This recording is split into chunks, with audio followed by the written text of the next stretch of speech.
I'm Lynnette Austin, and I'm here for Romance Author StoryTime to read to you from I've Got You, Babe.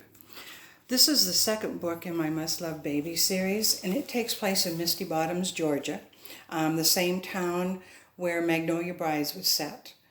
So we not only get to meet some new characters and make some new friends, but we get to visit some old ones while we're at it.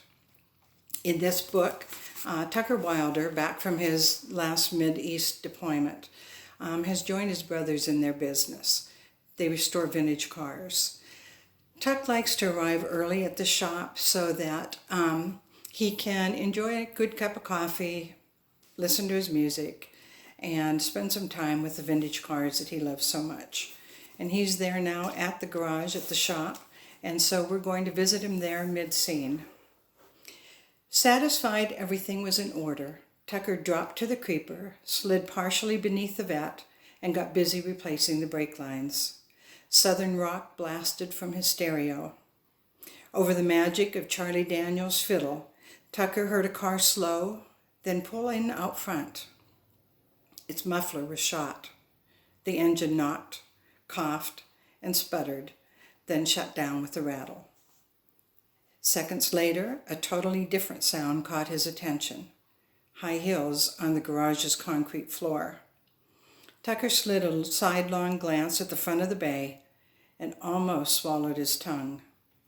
Framed in the narrow window between the floor and the car's bumper were a pair of legs that would have any red-blooded man drooling, and they crossed slowly toward him. Laying the wrench on the floor beside him, he gave a push with his foot and slid the creeper from beneath the car. Flat on his back, he let his gaze travel up over a body that matched the legs beat for beat, then onto a face only angels could have created. The heart-shaped face, with its sensuous lips and the biggest, bluest eyes he'd ever seen, sent a shockwave rocketing through him. Long blonde hair had been caught back in a ponytail. An illusion? Maybe he'd breathed too many gas fumes and he was hallucinating. Nope, this woman was real, and from the expression on her face, she was in trouble. My car, she waved a hand toward the front of the building. Could use some work. Tucker finished, slowly getting to his feet. Wiping his hands on a grease rag, he moved toward her. Look, we're not a repair shop, but I can probably figure out what's wrong. If it's minor, I'll take care of it for you. Otherwise, you'll need to head into town to Robbie's garage, or he can bring his tow truck and pick up you and the car. Robbie's fair, and he'll do right by you. She swayed and reached out toward the wall. You okay? Even as Tucker spoke, he saw those mind-blowing eyes go blank. Dark lashes fanned her cheeks. With a muttered curse, he lunged, barely reaching her before she hit the floor.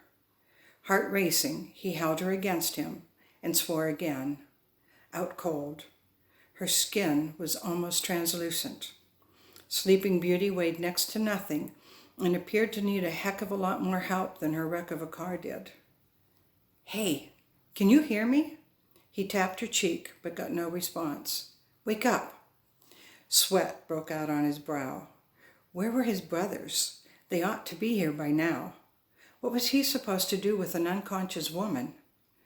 He leaned his head close to hers, relief flooding through him when her breath whispered against his cheek. A high-pitched wail split the air. Panicked, his head whipped up and he glanced toward the beater parked out front. The driver's side door hung open. In the back, strapped into a child's seat, sat a little girl with her mama's blonde hair. A little girl winding up for one hell of a crying jag. And the day just got better. He shook the limp woman gently, noticed the sheen of perspiration on her face. Oh, come on, sugar. For God's sake, open those baby blues. She didn't. Spying an old garage blanket they threw over car seats while they worked, he snagged it one-handed off the workbench.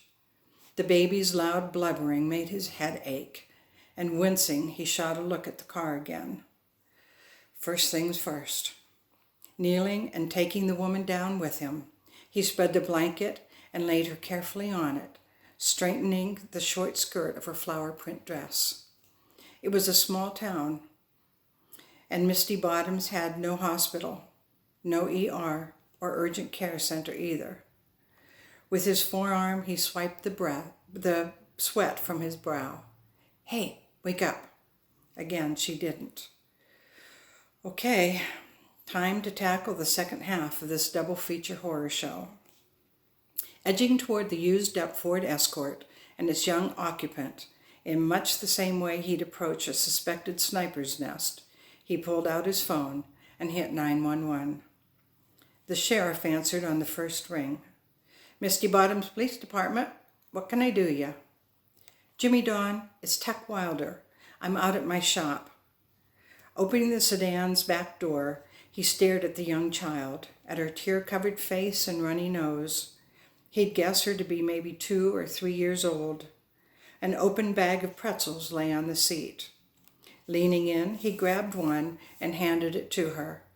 She raised it to her mouth and chewed, her cries dying down to quiet whimpers. Thank you, Jesus. Not great, but better. "Tuck, what's going on?" the sheriff demanded. "A woman pulled up in front of our place and, well, she's passed out." "Been drinking?" "I don't think so, but she's hot." "I don't care how good looking she is." "No, Jimmy Dawn, not hot hot. Hot, as in sweating." "Well, why didn't you say so?" "I did." Who's on first, Tuck thought. "Do I hear a kid?" Exasperated, Tucker raked fingers through his short hair, his gaze traveling over the woman. She still hadn't moved. What a friggin' mess. "Yeah, you do. She came with the woman who's passed out on my garage floor." "She okay?" Tuck raised his eyes to the heavens and rubbed at his forehead. "Which one?" "The kid." "How would I know? Nothing wrong with her lungs, I can tell you that." The nagging start of a headache bloomed into a full-fledged whopper. "You need an ambulance, or are you going to take the gal in to see Doc Hawkins?" "What?" Tucker pulled the cell away to stare at it. Bringing it back to his ear, he asked, "Are you serious, Jimmy Dawn? You want me to pick up an unconscious stranger, toss her in my car along with a baby, and drive them into town? So I guess you want me to send the ambulance out there." "Bingo. Tell them to move it. Fast." Well, I hope you enjoyed that little snippet from I've Got You, Babe. My book is available from all the major retailers, and it's also on audiobook from Tantor Audio. If you have any questions, please ask me in the comments, and I will get you back an answer. All right? Thank you. Have a wonderful rest of the day. Stay safe. Bye-bye.